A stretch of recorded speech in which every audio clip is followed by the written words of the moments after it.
Okay, welcome to Friday. Welcome to the Sheet once again. Marek along with you. Zach Phillips playing the keyboards in the background. Oh, that's Small Town Strip Club. But you knew that already.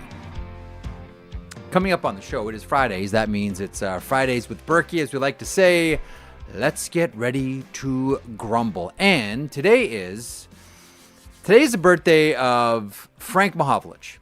So Frank Mahovlich today turns 87 years old. Why do I bring up this birth date specifically today when it's a date with Brian Burke? Here is why. If we go back to October 5th, 1962, yes, I know it's another history lesson from Marek here, but if you go back to 1962, Frank Mahovlich was involved in one of the most famous trades that didn't happen in the history of the NHL. It was a very boozy evening in 1962, October the 5th. Happy birthday, Frank Mahovlich, by the way. One of the best left wingers ever. Was he better than Bobby Hull in his time? Discuss amongst yourselves. It was a very boozy evening at the Royal York Hotel. Sorry, first day with the new tongue. When Jim Norris of the Chicago Blackhawks and Harold Ballard of the Toronto Maple Leafs were having more than a couple of drinks. And it got pretty deep in the night, and they got pretty deep into their jars too. And it was decided, and I've seen a copy of, a scribbled copy of this contract or this agreement between the two sides at the Hockey Hall of Fame Resource Center. It really is a piece of precious hockey history, where Frank Mahovlich was traded to the Toronto Maple Leafs for $1 million. $1 million in 1962, which today is probably like, I don't know, $90 million or something. Imagine that for 1 second. A player traded for that much money. But nonetheless, that was the trade made by two boozy people in charge of running two hockey teams, Jim Norris and Harold Ballard. You know, the sun came up the next day. Everybody in each organization freaked out. The trade got annulled because it was consummated by two intoxicated people. And I know you've probably always wondered, you look at the history of trades of your favorite hockey team and you've wondered, were these two GMs drunk when they made this deal? Like, how deep into the night did this trade actually happen? I'm sure you've wondered about it. And you've wondered, have there ever been drunk trades made in the NHL? That is the most famous drunk trade in the history of the league. Didn't happen, but nonetheless. And it does beg the question, and we'll ask Burkie this coming up here in a little while when he joins us, if he's been aware of any trades that were made while either one or both Zach Phillips, people in charge, were intoxicated or not. Have you heard that story before? The drunken trade in 1962? Mahovlich, nope, from your Toronto Maple Leafs, your favorite team, traded the Chicago Blackhawks for $1 million. It's they have the sheet of paper with the Royal York hotel heading on it at the Hockey Hall of Fame Resource Center. It's both guys just scribble this on a sheet of paper. It is. I know the rumor's always been done on a bar napkin. It was actually done on a proper sheet of paper. Just the scribbles were from intoxicated hands and brains, nonetheless. Anyhow, you want to talk about drunk trades with Burkie coming up later on today? You think I should bring that one up? I really, really do want to talk about drunk trades with Burkie. Okay, so we'll get on the drunk trades page with Brian Burke a little bit later on. One of the other things that I'm hoping to get to with Brian today is we talk a lot about Brian, the manager. Sometimes we'll talk about Brian as a player, and he did play professional hockey with the Maine Mariners, the American Hockey League, won a Calder Cup with the Maine Mariners. But one of the things that we haven't really talked about with Brian, and maybe you haven't heard, is he used to be an NHLPA agent. Like, he represented players. His biggest client was, this is before he went into management, was Brett Hull. Mm-hmm. He also was an agent for a couple of goaltenders, Pete Peters, who, man, he went through some seasons where he looked like this guy was going to the Hockey Hall of Fame. Pete Peters and another goaltender who played at, I always get it confused whether it's BC or BU. I think it's BU, Cleon Daskalaskis. Colby's going to be so mad if you get this wrong.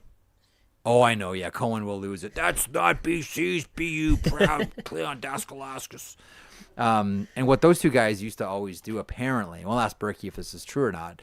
The story that I heard was those two guys, and maybe when they were drunk, who knows, would call up the Burke household and pretend to order pizzas just to annoy the Burke family. So it's going to be like a little bit of That's the last person I would want to prank call, Jeff. I know, right? So we'll have a little bit of fun with Brian coming up today. We'll talk about drunk trades and Cleon Daskalaskis and Pete Peters and calling the Burke household to order pizzas. In the meantime, can we park a little bit of time here to kick off the show today just to celebrate Sam Carrick, who found himself on the ice yesterday in overtime, Rangers, the New Jersey Devils, and buries it. First of all, he made a great defensive play earlier in the shift to lead to that 2-on-1.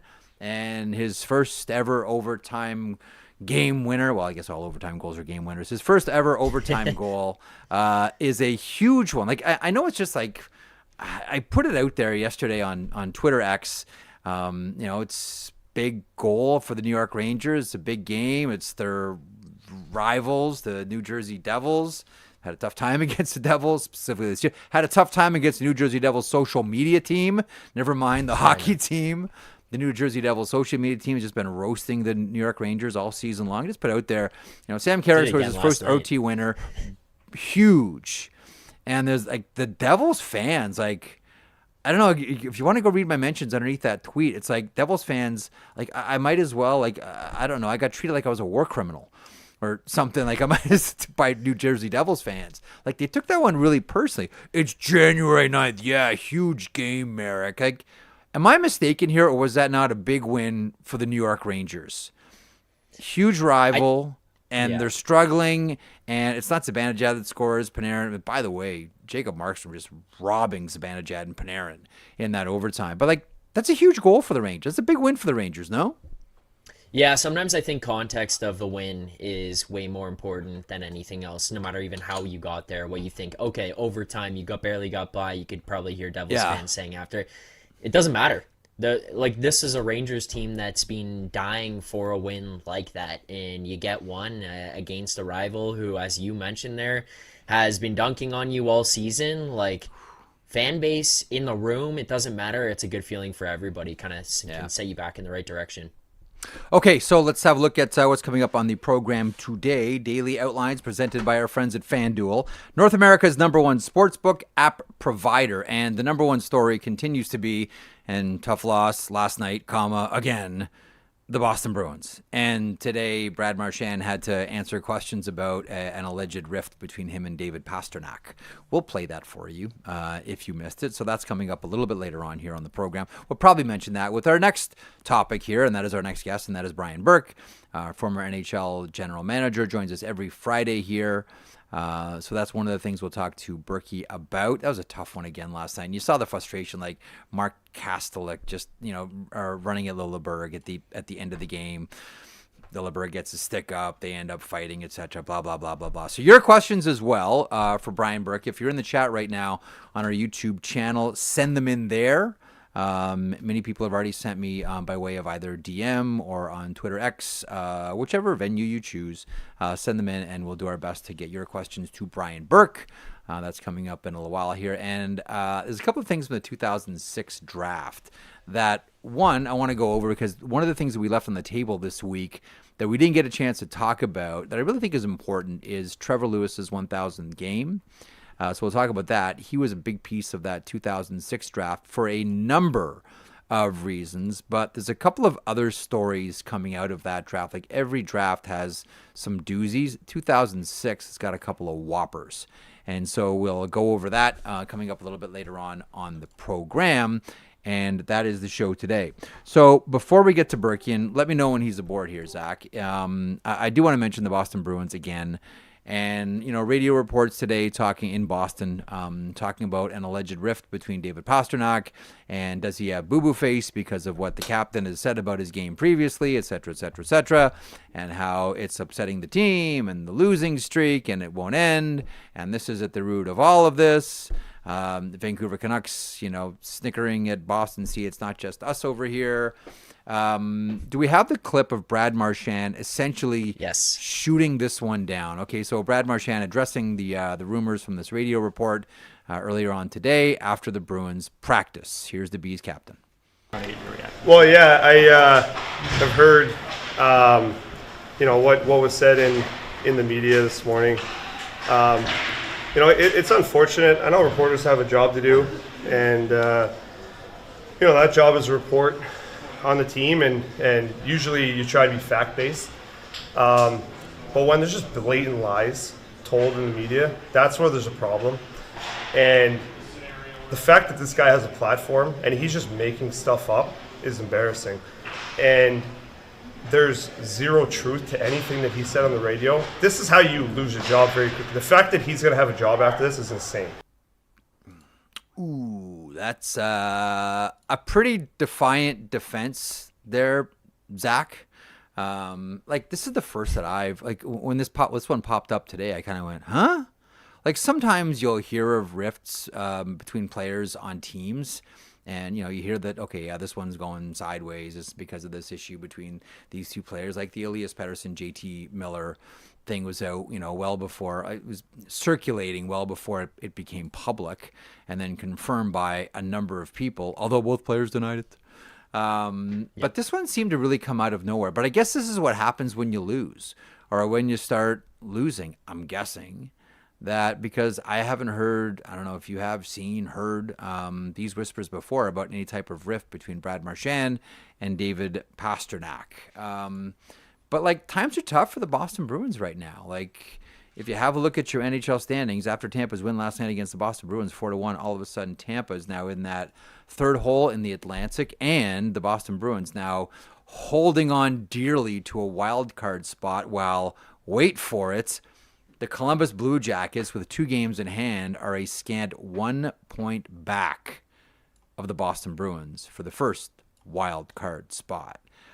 Eventually this is going to end for the Boston Bruins. They've had it too good for too long. Agreed. The Stanley Cup 2011, and then a couple of Stanley Cup final appearances as well against Chicago and St. Louis. No one's going to cry for the Boston Bruins. They've had a lot of success for a long time. One of the most storied franchises in the history of the game.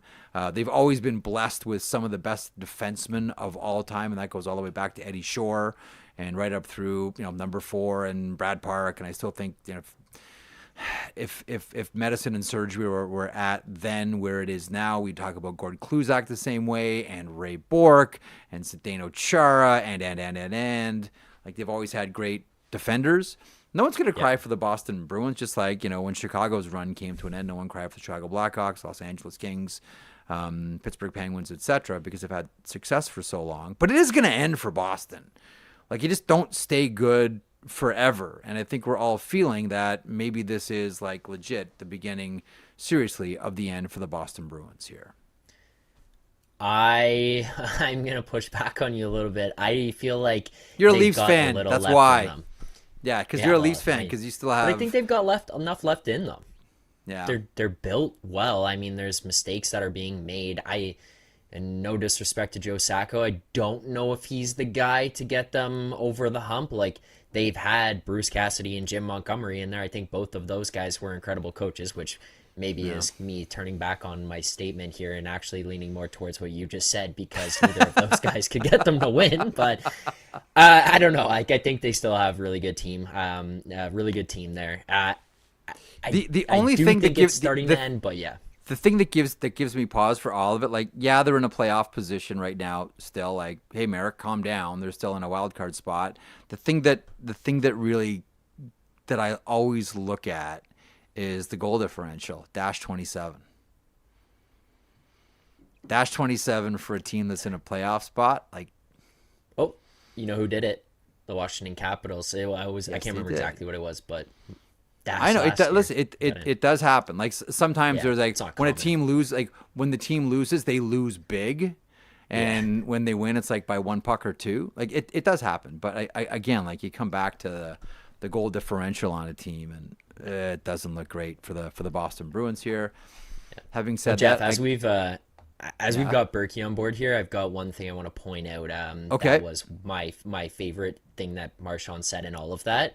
There were some really harsh comments, but I very much enjoyed, and it's what I laughed at when I was cutting this ahead of time. Marshy goes, "You're reporting on the team, etc." And he goes, "Usually try to be fact-based." He just slips that one in there. I'm like, yeah. He's a respect smart that. guy. I like He's that. a smart guy. I've got all day for bad Marchand. Let's bring on our Friday staple here. He is the one and only Brian Burke, joining us each and every Friday here on the Sheet. Today, no different. As we welcome aboard the great Brian Burke. Burkie, how are you today, pal? Good, Jeff. How are you? I am very well. How much of this? I don't know how much you've followed it today. The radio report about alleged issues between David Pastrnak and Brad Marchand. Brad Marchand comes out right away after practice, shoots it all down, takes shots at the reporter in question, and wonders whether he should even have a job the next day for just, in his mind, reporting falsehoods. I'm not sure how much you've followed this sort of sidebar to the Boston Bruins season. If so, do you have a thought? And if not, do you just in general have a thought on what's happening with the Boston Bruins right now? Well, I think they're really scuffling, and I think it's indicative of this type of dispute being public is very un-Boston Bruin-like. And I think it says the same thing about the Vancouver dispute. The notion that two players don't get along, that's not new, and that's not news. It's as old as team sports. The teammates don't get along. So to me, it's no big deal. The fact that it's been reported and commented on makes it a big deal. Now it's a story.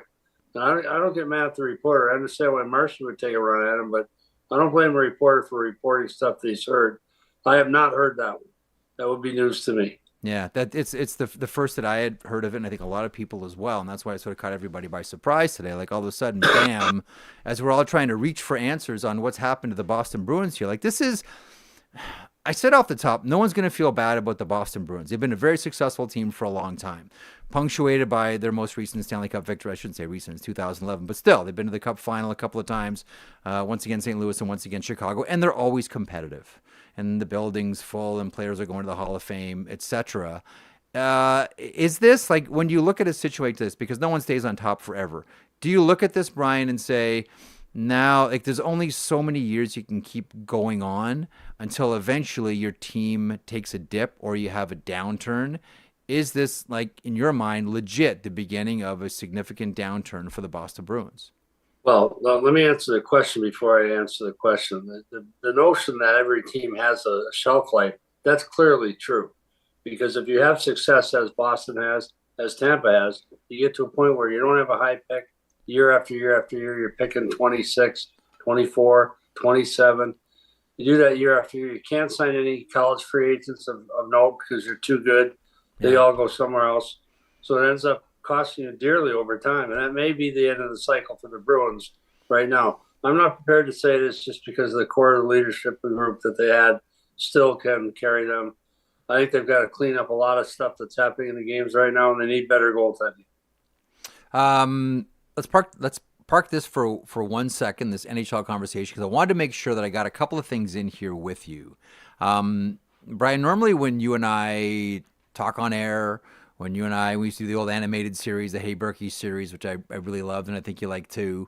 We talked a lot about Brian Burke, the manager, and things that happen to you and deals and different situations and teams, and there's things that a manager goes through. I'm curious about Brian Burke, the agent, and I want to focus on 3 clients. I want to get to Brett Hall in a second, but there's 2 clients that I want to focus on, and I want to know whether this is true or not. So Pete Peters and Cleon Daskalaskis, couple of goaltenders. True or false? They used to call the Burke household regularly and pretend to order pizzas. Yes, that's true. That's Cleon Daskalakis used to do that all the time. What's the story? What's the deal? Well, Cleon's he's a great kid. I haven't talked to him in a couple of years. I got to follow up on that. Talk to him. He's a great kid. He's an undersized goalie, and he played in the Boston system. The Bruins. In fact, my favorite story about Cleon is they went to send him down, and I went to the game that day, and I brought my son Patrick. Patrick was like 3. So I brought him to the game. I used to bring Katie and Patrick to games starting at very young ages, where Katie would drive to Springfield with me, sleep all the way in the car, and then drive on the way back. She'd have watch the game with me, have a chocolate milk in the car, and then sleep all the way home. So I've got the kids involved very early. I figured if I got to drive to Springfield, it's an hour and a half each way. May as well bring one of the kids. So I went in to meet with Harry Sinden, and Harry Sinden and I have become close friends. But we didn't like each other very much back then. He didn't like Americans. He didn't like lawyers. And we went in, and they sent Cleon down, and I had a meeting with Harry. And I had a meeting for about 30 minutes telling him how stupid he was. It was a mistake. It wasn't fair. I didn't swear once, and Harry didn't swear once. So we finished the meeting, and I got up to leave, and Harry said, we should bring a 3-year-old kid into every negotiation session. So Cleon used to call the house and say, hey, it's the pizza man. If one of my kids answered, especially, he'd say, it's the pizza man. You want a large pepperoni? And they're like, Dad, it's Daskalakis. I love it. Did you, first of all, any Pete Peters stories? Any? Like, I remember like Peters, because I was a kid then, and I remember Pete Peters would have these seasons where, I mean, there was a 1 year where he won the Vezina Trophy and then was a runner-up for the Hart Trophy. Like, then he had a great season with the Flyers, great season with the Boston Bruins. Any stories about Pete Peters, and he was there for that final overtime game against the Soviets in '84 in the Canada Cup. People may just remember him best as a guy that gave up Mario Lemieux's first career NHL goal, where he danced everybody and scored against the Boston Bruins. Any good stories come to mind when you think of Pete Peters? Well, Pete Peters won a Calder Cup with us. He was a great player. He was a great player at the American League level. Went on to have a pretty good NHL career, including a Vezina, as you mentioned. And Pete Peters was a great guy, great teammate. He and his wife, Lori. But Pete was a real slow talker. It would take you a while. If you went out for a beer with Pete, it might take you half an hour for him to say one sentence. Huh. And I called him. He called me from Edmonton one time, and we were talking about the off season, what was going on. He had a farm outside Edmonton. And he goes, holy blank, a moose just crashed through my fence. I remember only Pete Peters could say, everyone else would say, holy Christ, a moose just crashed through my fence. So Pete was a really good teammate, really popular teammate, really good goalie. Yep. One of the early big goalies, too. He was a big man. Yeah. Excellent goaltender. Okay, a couple of questions here come to us from social media. J Starseed 444 on Twitter. So this is interesting. Burkie, living in the Metro Detroit area, I'm surrounded by tons of great hockey development programs, and I'm wondering, how can I get a start in scouting? I've always had a lifelong passion for the game, and with the new NCAA eligibility rules, I figure I have a shot. How do people, outside of, playing and networking, I get this question a lot, I'm sure you do as well. How do you get involved? How do you get in? Well, my first scouting job, people don't remember this, my first scouting job was as a volunteer for the Flyers. The Flyers asked me if I would scout for them, but they didn't have any budget for it. They said you'd have to do it on your own time, but we'd be happy to provide you with, a parking space and a ticket. That was about it. So I went to the Boston College games and Boston University games with the late, great Walt Tanis. Walt was a former player that scouted for the Flyers, taught me how to do it. So I remember one of the first games I went to see Boston College play, and Kevin Stevens was in that game, Brian Leach, oh, wow. Doug Brown, all the top guys. And I filled out the form. Walter Tanis took one look at it and ripped it in half twice. Ripped it one way and the other way. He said, your ratings are too high at all 8s and 9s. And, he said, you got to be 6s and 7s. A really good skater would be a 7. An 8 would be Bobby Orr. A 9 we've never had. So I did it again. And he ripped it up again. He said, you're still too high. So that was my inauguration in scouting. But my first job, my point is, I didn't get paid for my first job. The next year, the Flyers wanted me to go back and do it, but I got a job that paid $10 an hour doing legal work. $10 an hour is a lot of money to a kid in law school in 1978. So I took that and didn't scout again. But my first job was a volunteer job. There's no shame in that. There's nothing wrong with that. Yeah. I would say to anyone trying to get on with the team and do some volunteer work. Go and work for the scouts. Go scout some games, file some reports, say what you think about players, and prove to the person involved that you've got an eye for this, that he or she can trust you and turn it into a full-time job down the road. Maybe best to start at the junior level Yeah. for that. Yeah, Like, or we're not college. talking about like knocking on the NHL door here. No, I don't think so. I think that'd be a mistake. Another one. I like this one from Nick Davis. Hashtag Ask Burkie. Was there ever a GM? I know you like to talk about Pirates. Was there ever a GM that ever made you sweat when you saw their name pop up on caller ID? Whose call did you not want to answer? Lou Lamoriello. I was terrified of Lou. My first deal I made with Lou, I picked up the phone to make the call to Lou, put the phone down, went a second time, went and walked around. I used to walk around the building to calm my nerves when I had a big decision to make. I'd walk around the concourse of the building, sometimes for hours, while I was trying to work on a trade.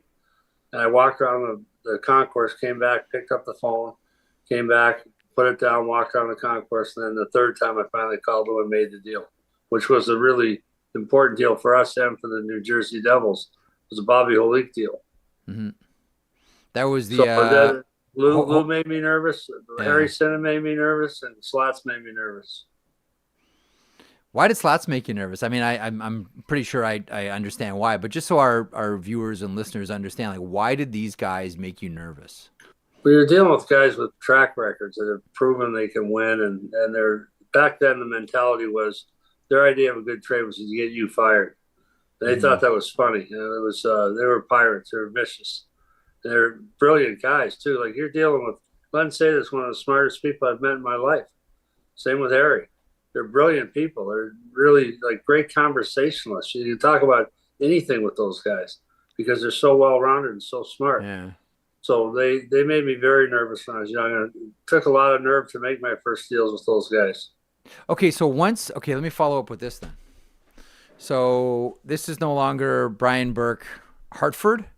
This is Brian Burke, Anaheim. This is Brian Burke, Toronto. This is like established Brian Burke. When there's a rookie general manager, fresh meat, new kid, were you one of the vultures that came in to see, okay, I'm gonna see if I can skin this guy? Well, I tried not to skin people because I was offended, but some of the offers I got when I was a rookie GM were just insulting. Where you'd call the agent back, he wouldn't even let him finish the phone call. He'd say, that's not an offer, that's an insult. So I tried not to do that, but I did try to get in early. I figured we used to have a saying, his first night in jail, someone's going to get this guy. Might as well be us. But not to try and do a lopsided deal, but if this guy's going to make a mistake, it might as well be with us. Right. So it wasn't not a pirate offer as much as a mentality that, okay, this is a new guy. He's new at this. He might make a mistake. Let's make sure we're on it if he does. Here's another interesting one. Ask Burkie from Peter Lupfer. As fans, we tend to focus on trades and signings when it comes to GMs. What are some of the underrated and important aspects of the job that fans may not be aware of? Good one. Well, it's a 12-month job. It's a 365-day-a-year job. So one part of it that the team spent a lot of time on is budgeting. It's not sexy, it's not fun, but it's really important. So these teams spend a lot of time on budgeting. Every year in the spring, in April or May, you spend a lot of time with your chief financial guys going over the budget. And that's really important, especially in the salary cap world. You've got to know where the money goes. You can't just increase your spending on sticks for 1 year by 150%. Someone's going to ask you, why are we increasing the spending on sticks? Why has travel gone up by so much? So there's a lot of budgeting work that goes on. And usually the subordinates do most of that, but you got to spend some time on it too. I'd say that's an underrated area of importance. Mm-hmm. How much, and maybe this is for someone at a higher level than the manager's position. Maybe it's not. Things like dealing on a not day-to-day basis, but semi-consistent basis with season ticket holders. Maybe it's a season ticket holder that doesn't want to renew, that's been with the team for 20 years. Or it's someone else who's not interested in renewing their package for whatever, or dealing with a sponsor. how much of your day-to-day is something as simple as going to lunch with a sponsor or taking out a season ticket holder who's on the fence about renewing? Well, I think it varies from team to team, but certainly from my vantage point, that's a critical part of the job. One thing I always told our staff when we took over a team was there's no firewall on this team between the talent side and the business side. A lot of teams, they don't want to do that work. They figure that's someone else's job to sell tickets. I told our people, like Mark Crawford, I'd say to Mark, we've got a suite that's up for renewal. I need you to spend some time with this guy today. Mark Crawford he didn't like it. He was really good at it. And he'd have someone come in after practice and spend a half hour with him or go for lunch. So we call them the icons. We used all of the high visibility people that we could. The captain Dion Phaneuf was an icon. Ron Wilson was an icon. I was an icon. Dave Nonis was an icon. And we'd say you can use any one of those icons you need to make a deal. So we would have a season ticket holder. If it was a big enough suite holder, wouldn't be a season ticket holder, but if a big enough suite holder needed, it would be Dion at lunch. And Dion could sell ice to an Eskimo. Dion was wonderful at that. And Phil Kessel would chip in if we asked him to. But the coach was required to do that, and I did a lot of it. I remember on my first year, Lafarge Cement was up for a renewal, a center ice suite, our most expensive suite in the building. And for some reason, when we opened the building, we didn't stagger our suite contracts. They all expired in year 3 or year 5. We should have had them stagger like 2, 3, 4, or 5, but they all expired in 1 year. 7 or 8 of the 15 that were up for renewal all expired that same year, and Lafarge was one of them. I remember I went for lunch with Lafarge, spent an hour and a half at lunch. They brought in lunch. I went through all my visions for rebuilding the team, turning it around, making coaching changes, whatever. And we got them to renew. And I remember thinking that was the best time spent we ever did. So I think they're still a speed holder too. That's excellent. I opened the show with a happy birthday for Frank Mahovlich. So Frank Mahovlich today turns 87 years old. And, for the longest time in the 60s, who was the better left winger? Is it, Frank Mahovlich or Bobby Hull? But nonetheless, when I think of Frank Mahovlich, and I've seen the sheet of paper at the Hockey Hall of Fame Resource Center, Royal York stationery, it's the $1 million for Frank Mahovlich trade. Jim Norris, Harold Ballard, both guys were buckled, and the whole thing ended up getting scotched the next day nonetheless. But I did wonder, because people have looked at trades sometimes and said, like, man, was my general manager hammered when he made this deal? Are you aware of or heard stories of managers making trades while buckled? And one of the things about managers, when the NHL first put in the trade call line, after the Eric Lindros situation where no one could figure out, needed an arbitrator to figure out whether the Philadelphia Flyers were going to get him or the New York Rangers were going to get him, they put in, as you well know, the trade line. So you would call up and announce your trade, the other team would announce the trade, and then the trade would be consummated. When they did that, what a lot of your colleagues and future colleagues would do, and past colleagues would do as managers, is they would have a few drinks and get on the NHL call line and do drunken impersonations of Ron Caron of St. Louis. And eventually the NHL had to say, guys, knock it off. Stop doing this. These late night phone calls impersonating Ron Caron. Any recollections or you've heard about managers making trades, much like Jim Norris and Harold Ballard once upon a time, making trades after a few drinks? No, first off, I've heard those stories. I don't believe them. I was around when there was a lot of drinking involved in the NHL, a lot more than there is now. But I would say I've heard those stories, but I don't believe any of them. And since the league put the trade call thing in requirement in anyway, it's a pretty serious business, folks. You can talk, you can have a few drinks to talk about something, but you're not going to make up your mind or agree or commit to anything without your full capacity. So, no, I don't think any of that happened then. I don't think it happens now, but for sure it doesn't happen now. Okay, from Lenny. This is kind of a long one, but it's a really good question. So we got this last week. I have a 7-year-old son named Lyndon, named after my favorite player growing up, Trevor Linden. He started playing Burnaby minor hockey this year. Go Bulldogs. He's been listening to podcasts with me when we drive to practices, games, and tournaments. I explained to him who Brian Burke was, and he likes hearing his stories on Fridays. He said he'd like to send in a question sometime. My son Lyndon is interested to know the story from Burke's perspective on how he traded to bring back Trevor Linden to the Vancouver Canucks in 2001. That from Lenny. Well, Trevor was playing for Washington at the time, and I called George McPhee and said, I'd like to see if I get Trevor back in here. And he said, and George loved Trevor. Everyone did. Everyone does. Like, Trevor Linden is one of the most popular Vancouver Canucks ever for a reason. That's because he was a really good player and an even better person. He was a great, great player and not a great player. That's not true. He was a really good player.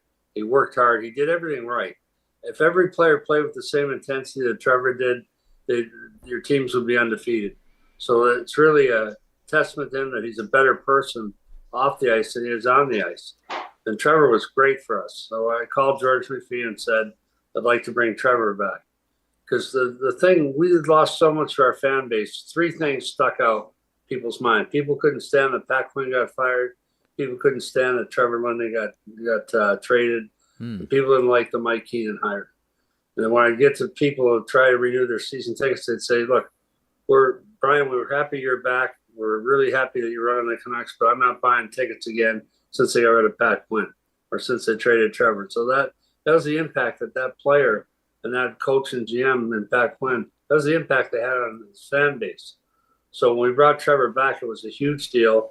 We had to pay a first-round pick, as I recall. I don't think there was anything else in that deal. You'd have to check, Jeff. But first-round pick for a player who was 30-something at the time, it was well worth every bit of it. It wasn't for goodwill. We brought him in to make our team better, which he did, but it generated a lot of goodwill too. So the traded from Washington with a second to the Vancouver Canucks for a first-round pick in the 2002 draft that turned into Boyd Gordon and a third-round draft pick in 2003. So you're pretty much bang on the money with that one. I am curious. That does lead to another question here. That does lead to another issue. I always wondered about this with Jerome McGinley in Calgary, for example. When you are deciding to make a trade, we all assume that this is strictly a hockey situation. This is strictly hockey ops. How much does fan reaction, how much does sponsor reaction factor in to making a trade? I'd like to say it doesn't factor at all, but that would be untrue. The fact of the matter is, it's in the back of your mind. Your assistant GM will bring it up if you overlook it. Like Dave Nolan, Bob Murray, they're my assistant GMs. Dave Poulin, Cole Weisel. Someone would say, Burkie, this is going to cost us at the gate. Fans like this player. So someone would bring it up, even if I overlooked it. It would always come up in the conversation. So, no, I think Bob Murray would say, you got to do this, but just remember one thing, it's going to cost us a few season ticket holders if we do this. Right. But we got to do it anyway. So I think it's a factor. I think people are lying if they say they don't consider it. But at the end of the day, even if it's an unpopular deal, you do that deal if you think it makes your team better. That's what you get paid for. Had Erin Ambrose on the program yesterday from the Montreal Victoire of the PWHL. Awesome. Yeah, she's great, right? And I want to ask you about the takeover tour. Great PWHL poster behind you. Love it with the red necktie around the neck. Your thoughts on this takeover tour? And there's another game Sunday at Ball Arena in Denver. Montreal facing off against defending champions Minnesota. I look at the game in Vancouver and it's 19,000. Seattle's got over 12,000. I think it's going to be similar in Denver as well. As you're watching all this and seeing these numbers in these other markets, like these aren't right now PWHL markets, what goes through your mind when you're seeing all of this, Burkie? Well, I saw Erin in Vancouver. I missed her in Seattle. She's my favorite player right now. The way she plays the game, she's so smart and she's so tough, and she's so good. She plays the game at a real high level as a defenseman, and she runs a power play and she can kill penalties. She's awesome. I think the best defenseman in our league this year so far is Megan Keller. She's been awesome. She's been outstanding. She's the best player I've watched in a game this year. So the takeover tour fills me with a great deal of pride because my tenure is coming to an end by the end of the year here, probably sooner. Because when I took this job, I told the women, I said, I will happily take this job. I was very proud when they offered me the job. I was touched by that and proud to be the first executive director of the PA. But I told them, I said, a woman has to do this job after 2 years. So they will be naming a replacement for me in the next little bit with my blessing. But to me, this takeover tour is an indication to me of how strong and how great this product is. These women are tremendous athletes and they're great people. They work hard. They put on a great show. And this is a way to gauge interest in expansion markets for the league as it grows. So I think the takeover tour is a brilliant concept. I think it's going to sell a lot of tickets, which it already has, and make some of the losses back, but also gauge expansion opportunities properly. So I think it's been fantastic. I was in Seattle and in Vancouver. I couldn't believe how much fun it was. You know, we do wonder too, like what are the next markets going to be? It's hard to look at what you see in Vancouver and Seattle specifically, and the proximity, and maybe you'll need to bring in a travel partner if those are the two destinations. But it's tough to look at Seattle, and they've backed women's hockey before. Ditto for Vancouver. It's tough to look at what we just saw last week and not say, why not these two for the next round of expansion? I know we're wondering about Detroit and Pittsburgh with Fenway Sports and perhaps Washington as well. But is it not tough to see what you just saw last week and say, yeah, how can we not have teams in Seattle and Vancouver? Well, this is an ownership level question. The Walter family owns all 6 teams. Yep. And they're going to own whatever. If they had 2 teams or 3 teams or 4 teams, they're going to own those 2 teams as well. So that's a question for them, not for me. I have offered my 2 cents on it. I'm not consulted very much on what the league does, but I have offered my 2 cents on it. I said, I think if you're going to go with teams in the West, you have to add at least 2. Mm-hmm. If you're going to go, there has to be 2 Western teams. It can't be 1. It can't be Seattle by itself or Vancouver by itself. That'd be too much wear and tear on the players. Even with scheduling where you play 2 games at once, you stay over and play a team twice. People get tired of that. So we add 2 teams. If you're going to expand at all, I'm not sure we should expand right now. Maybe wait a year. We've still got a couple of venue issues. So we started with 6 teams. 3 of them had venue issues, playing facility issues. We solved the Toronto issue by moving to Coca-Cola Coliseum. It's been terrific. Yep. We hope we solved the New Jersey situation by moving from Brooklyn to New Jersey. We hope that solved that problem. We don't know yet, but we hope. And Boston continues to be an issue, playing in the hole. So I'm not sure until we solve those issues to get the venue situations sorted out, that it doesn't make sense to wait. But if we're going to expand, I've pointed out to them that it makes sense to add either 2 teams close to our core, maintain our cheap flight schedules and bus availability, add, say, Pittsburgh and Buffalo, add, say, Detroit and Philly, add, say, Pittsburgh and Detroit, whatever the combination might be, but add 2 teams and keep our base close, and then expand farther west later on down the road. But if you're going to add a Western team, you should add 2. Don't disagree. I'm very much looking forward to seeing Denver on Sunday. J-Rock submits this one for you. Ask Burkie. Do you ever think of your legacy, and if you do, what do you want it to be? It sounds like someone's planning a funeral. Send flowers. I think my legacy would be, I hope it would be that I was a good dad, that I worked hard and made the game better. I played a style of play that sold tickets and made the game exciting. I had success on and off the ice, but I think my off-ice stuff is going to be talked about as much when that day comes as anything. I work in support of the LGBTQ plus community. I work in place of Canadian Forces. Work with Special Olympics. Those are all important things. I've told my kids from a very young age that they have to make a difference. Wherever they live, they have to make a difference. I used to say to them all the time, who's going to come to your funeral and what are they going to say? I stopped saying that when Brendan died. I started saying it again. I told that story at Jim Johansson's funeral, the late, great JJ. I said at his funeral, who's going to come to your funeral? What are they going to talk about? They're not going to talk about how many cars you had or how big a boat you drove, how much money you had. They're going to talk about were you a good dad, were you a good husband, good father, good uncle, good mentor.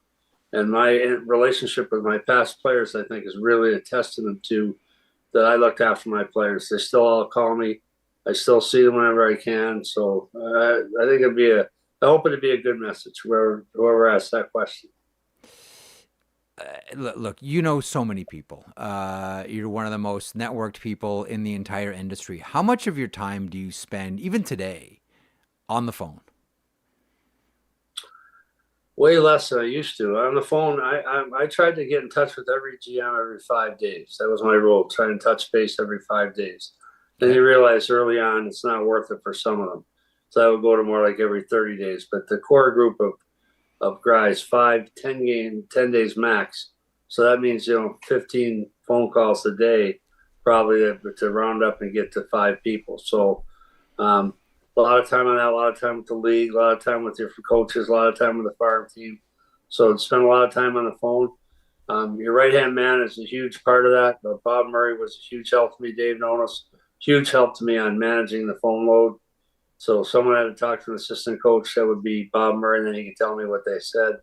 Maybe I have to call them, maybe I don't. But having an assistant GM filter all that is really important. This is a question we got on Twitter X from Jay Fresh. Curious whether Mr. Burke could speak to the overall plan with the Penguins when he was president of hockey operations, including the reports that him and Hextall were ready to move on from 58 and 71. That was pretty close. That was pretty close for especially Malkin. I remember that was like right down to the wire of him re-signing with your Penguins.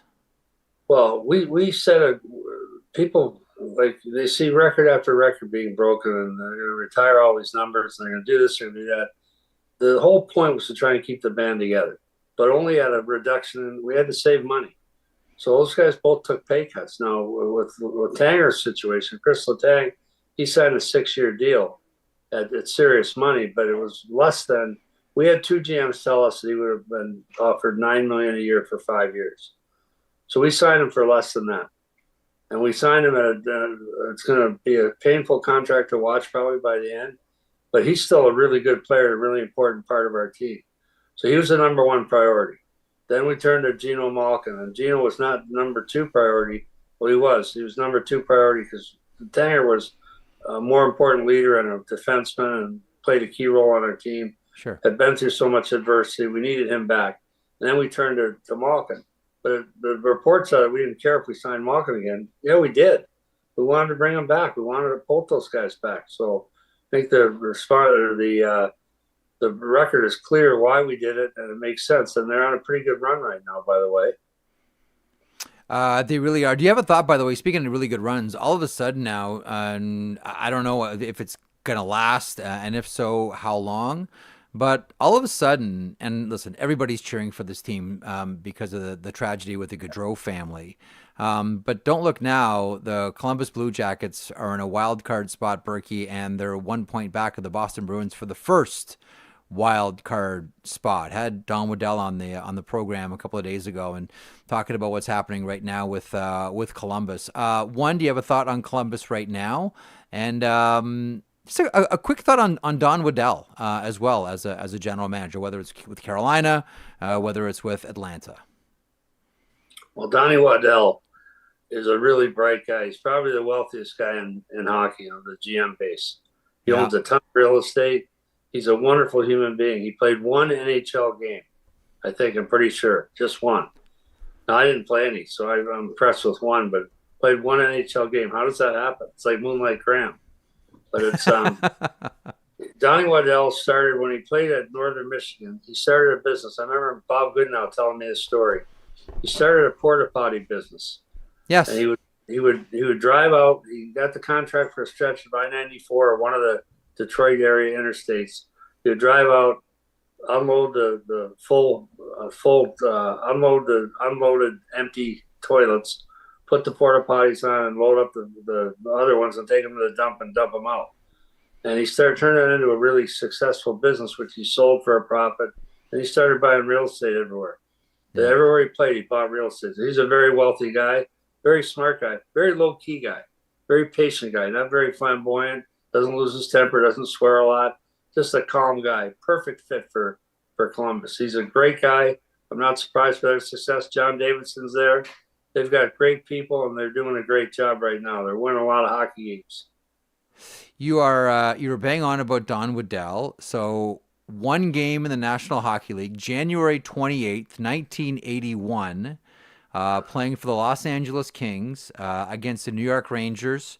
Waddell was a -1, did not get on the score sheet, and it was a 6-2 loss at the Forum in Los Angeles. That is Don. And I think it was when he was in Atlanta. Was it because he was like, you're right about real estate with Don Waddell, and he's very well off. Was it strip malls that he invested in? I believe like a number of malls that he invested in. They made a killing. He's got $2 less than God. He did strip malls, he did apartment complexes, he did everything. He's a smart guy, a lot smarter than I am. You have a thought on what we're seeing from Columbus right now? Yeah, I'm really happy for them. I think if there's a franchise that deserves a little sunshine right now, it's the Columbus Blue Jackets. I think everyone deep down is cheering for them a little bit. Yeah, that's a good thing. Absolutely. Okay, listen, on that, we'll let you get to your weekend. Thanks as always, Burkie, for stopping by, taking questions, answering questions, sharing stories about Cleon Daskalaskis pretending to be the pizza man, calling the Burke household. Yep. Thanks for that, pal. Thanks, Jeff. There he is, Brian Burke, who joins us every Friday here on The Sheet. Some wonderful stories. And, the great thing about Brian, too, and there's still plenty, trust me, there's plenty more stories to get to with Brian. A lot of it always comes back to family. I'm glad we got that question about legacy, because I know how important family is and how important it is to Brian to be looked at as a great father. And you talk to any of his kids, and they'll tell you the same thing. The amount of sacrifices that Brian Burke made, because it's a demanding career that Brian always had, either as an agent or working in the NHL or as a general manager or president of hockey operations. And just think about where he's been. Like, it's Vancouver, it's Anaheim, it's Toronto, it's Calgary, it's New York with the National Hockey League, and Pittsburgh, Pennsylvania. So he's really been all over, and through all of it, he's always prided himself on being a good dad, as any of us with kids should. Okay, Zach, anything stand out there for you from Burkie this week? I know you love hearing from Burkie. I like the honesty about the PWHL. I think, like we've talked, and there's a lot of hype about how well received they were out west, and I think that will come. But I just liked how Burkie was like, well, we got to figure out these issues first. Like, we got to get to this, and this, and that's kind of what we got to get. Yeah, the rinks. Like, we got to get these venues. We got to sort this out here, and then we'll move on. Yeah. Okay. Yeah. The one thing, the one thing that I always get from people when we have Burkie on, and this is from when I was at the old shop or here, is always like, he's just blunt and direct. Like, it's really refreshing. Like, there's like, he has a way of speaking that's really funny too. Like, I really enjoy the way he speaks, the words he chooses, etc. Really smart guy. He's a lawyer. But just how blunt he is, and how he lets you know where you stand with him at all times. Like, one day on the show here, I swear I'll tell the story about how and why Burkie and I didn't speak for 5 years. Maybe even more. Like, honestly, dude, he hated me. It was bad. And I'd hear from people around, like, just don't, Marek, like, you should really stay away from Brian. You're not his favorite guy right now. This went on for years. I'll tell that story one day, and then I'll never forget the time that we sort of mended the fence. It was really simple. We started together at Rogers, and I got to Sportsnet one day working with him on a Wednesday night, and he was in the green room, and he stood up and he handed me a monogrammed little booklet that he made for me, and he handed it to me, and he shook my hand, and he looked at me in the eye, and he said, "We're on the same team now." And that was it. And then the whole 5 or 6 years that we didn't speak was all gone. Was all gone. And ever since then, we've been buddies. But that can change at any moment, Marek. Okay, so still on the program, before we get to the games tonight, anything that we've left on the table from today? Yeah. Anything happened, by the way, while I was talking to Burkie? I always wonder about that too. Like, while I'm blathering on with Brian, am I missing anything? No, I usually try to check and make sure that we're not missing anything that's going on. So no, we're good news wise there. The only other things were first wanted to get the Evander Kane news. He undergoes surgery on his knee, which is different than his abdomen rehab, but I kind of wanted to point this out. The Oilers obviously tweeted earlier today, successful knee surgery on Thursday in Edmonton, expected to require 4 to 8 weeks of recovery time. But Jeff, the key thing here was not this knee surgery. It was not the 4 to 8 weeks. It was the fact that he has to now stop rehab on the abdominal surgery that he had. And this is a new 4 to 8 weeks. Like, if we're approaching the end of January. If you're the Oilers, you really just care about one thing: healthy in the playoffs, right? Just like if you're the Dallas Stars with Tyler Seguin, healthy in the playoffs. And I know there's going to be the Kucherov, Kane, Stone conversations about both of them. But nonetheless, if you're both those teams, if you're Dallas with Seguin, if you're Edmonton with Kane, just healthy for the playoffs. Just get to the playoffs. Just get me to the playoffs and get there healthy. Hope he recovers sooner. Hope he recovers well. And hope you get him back in the NHL. I'll tell you what, they could have used him the other night against the Boston Bruins, not to help them win because marched into TD and took 2 points and stole some per diem and went home. But just again, like watching everybody do elevator practice, standing around Nikita Zadorov, who just went like the Kool-Aid man through a wall through Stuart Skinner, and everyone kind of just stood there looking at each other like, are you going to do something? I'm not going to do something. Are you going to do something? I'm not going to do something. Are you going to do something? It's where you kind of wanted Evander Kane. More than just a little bit if you're the Edmonton Oilers. Yeah. Okay. Anything else? You want to get into Trevor Lewis, 1,000 games? I do want to get into Trevor Lewis, 1,000 games. I really like Trevor Lewis. I always have, and he's been part of a really famous 2006 NHL draft. This one was in Vancouver, and I've told the story before of how, before the draft, Ron Hextall went from Philadelphia to Los Angeles. He would have been at all the draft meetings, et cetera, et cetera. Bobby Clark really wanted to draft Trevor Lewis. And the Philadelphia Flyers, let me grab it here. Philly was drafting 22nd overall. Los Angeles was drafting 17th. Los Angeles takes Trevor Lewis. Bobby Clark is hot. And adding a log on the fire is the Rangers, who are picking one before Philadelphia. They take Bobby Sanguinetti, the defenseman out of Owen Sound, who the Philadelphia Flyers wanted if they weren't going to get Trevor Lewis. And now they've lost Trevor Lewis. And then one of their biggest rivals takes number 2 on their list, and that's Bobby Sanguinetti. They end up taking Claude Giroux, and that's why Bobby Clark forgot his name, because I believe he was so consumed with rage about the Los Angeles Kings. But also in that draft, so Eric Johnson goes first overall to the St. Louis Blues. I think that the Islanders may have offered St. Louis every single pick in that draft for that first overall pick. I believe it was that one. But in that draft, okay, this is kind of a junior hockey story a little bit. So Jonathan Toews goes third to Chicago. And at that draft, the Vancouver Canucks were hosting, and the Washington Capitals were picking fourth, and they ended up taking Nicholas Backstrom. But it was looking really interesting along the way. Backstory: Olaf Kolzig, who was there with the Washington Capitals, Ovechkin's on stage, George McPhee, and Olaf Kolzig, starting netminder for the Washington Capitals. He was also one of the owners of the Tri-City Americans of the American Hockey League. And they had the first overall pick in the Western Hockey League draft.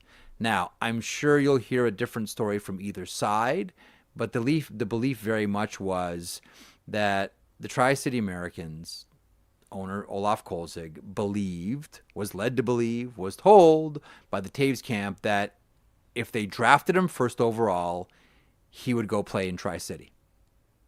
So they drafted him first overall. He went to North Dakota. Yeah. Instead. And left the Tri-City Americans a little bit high and dry here. And so Eric Johnson goes first overall, like many of us expected, as St. Louis. And then number 2, the Pittsburgh Penguins, and many thought that the Penguins may end up taking Jonathan Toews. They take Jordan Staal, second overall. And there was a belief that Chicago was going to draft either I think it was Phil Kessel, who they were looking at drafting at number 3, which would have bumped Jonathan Toews to the 4 spot. And we were all wondering, because Kolzig, I believe, would have been on stage with the Capitals and Alexander Ovechkin, if Jonathan Toews would have made that walked up the stairs, and then Olaf Kolzig would have been there to shake the hand of the guy that just screwed his junior team out of a first overall pick. Now the Chicago Blackhawks ended up taking Jonathan Toews, and so we never got to see that awkward moment between Olaf Kolzig and Jonathan Toews. But there is a bit of video here that you can see on YouTube, and I know that, I'll be blunt, I don't think you want to play this, Zach. No, I can't. Because of what it meant if it did indeed happen. Let's just get to this quick. This is on the draft floor. This is Vancouver 2006. This is assistant general manager of the Boston Bruins, who were poised to pick 5th, in conversation with the general manager of the Washington Capitals, who were picking 4th, George McPhee. Here's Jeff Gorton and George McPhee on the draft floor. Take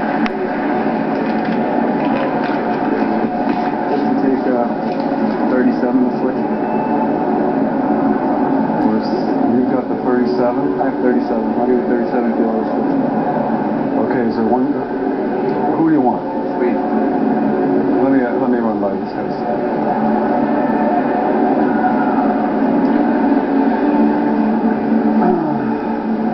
They want the Swede.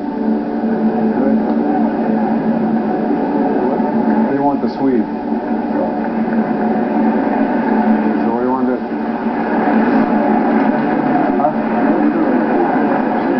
Yeah, I know. I'm just trying to make it look like we're doing something here. Take a real picture. Look here. Cover it up with our hand. Yeah. Did I ever tell you you're looking marvelous? George McPhee. I just want to make it look like we're doing something here. You look marvelous, by the way. But so that was the Boston Bruins essentially offering to flip picks 4 and 5, and would have sweetened it with their second rounder, which is 37th overall. Never would have happened. But when they said the Swede, that is, Boston was trying to get Nicholas Backstrom. That's why they wanted to flip picks. Boston ended up with Phil Kessel. Washington ended up with Nick Backstrom. But if that trade goes through, Zach, in your mind, does that mean that Tyler Seguin and Dougie Hamilton are Toronto Maple Leafs? In your world, if that happens, if this, then that.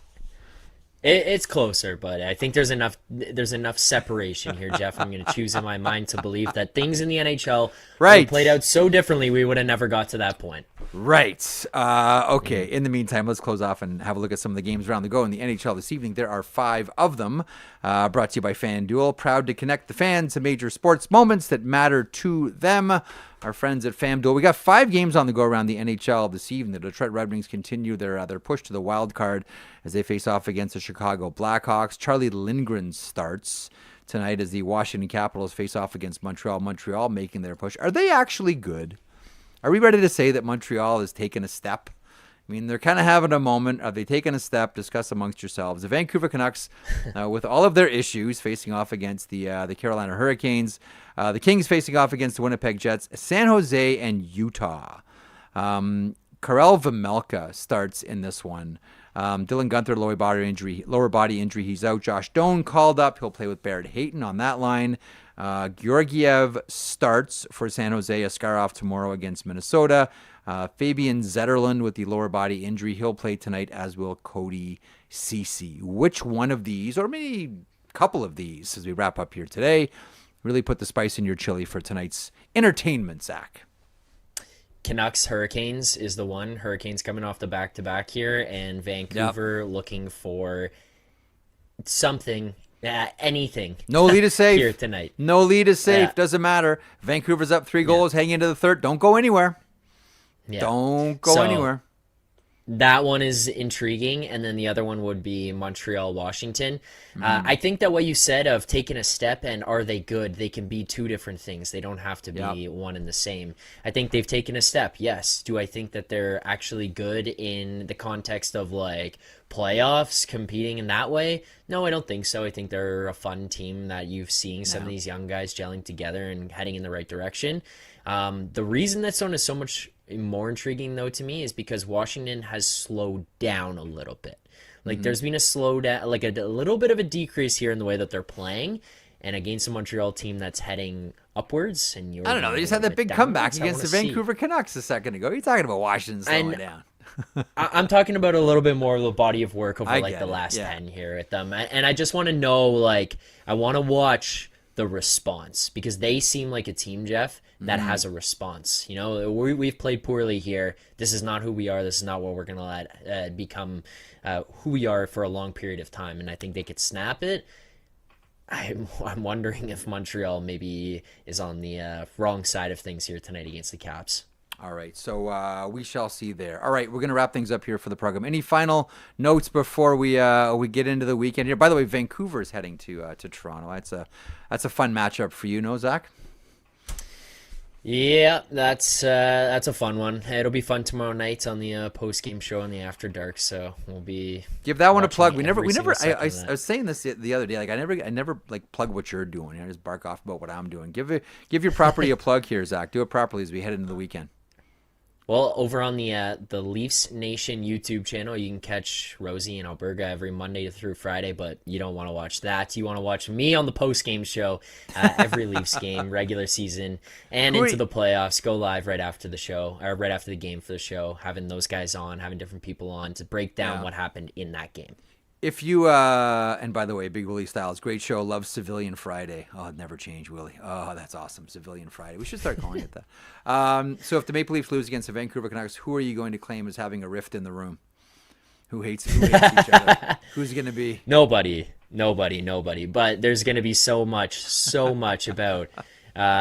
is Morgan Riley throwing this one for the Canucks? You know, does he want to go back to Vancouver? That's you're not hanging out with Alberga too much. You've been hanging out with Nick Alberga too much. That's your deal. Okay. On that, we'll wrap up. A couple of things. Thanks to everybody in the chat again. The chat's always so much fun. Please don't forget to like the program here on YouTube and subscribe to our Daily Faceoff YouTube channel. Listen, it's been a nice little sort of accelerated bump that a lot of the properties have had here in the last little while. Including this one. Glad to bring on new people. Great to see people that are in the chat from Morning Cup of Hockey to Daily Faceoff Live into this property as well. I've mentioned this so many different times. You have a look at every single hockey media property that exists right now. I will put this lineup against any single one of them, and nobody delivers as consistently, concisely, and I would argue more entertainingly than we do here. I know I'm patting ourselves on the back, but here I go, than everybody here at Daily Faceoff. So thanks for joining us this week, whether you're watching live on our YouTube channel, whether you're watching in the archive, whether you are listening on one of the various podcast platforms you listen on, or whether you're just hanging out and having fun in the chat, which is always a good time. We thank you for your attention. There's a lot of things you can be doing right now, and you're choosing to spend your time with us, and we really appreciate it. Have a wonderful weekend. The Sheet returns Monday, along with the blog, 3 o'clock Eastern, noon Pacific, right here on our Daily Faceoff YouTube channel. Have a great weekend. Talking more hockey on Monday.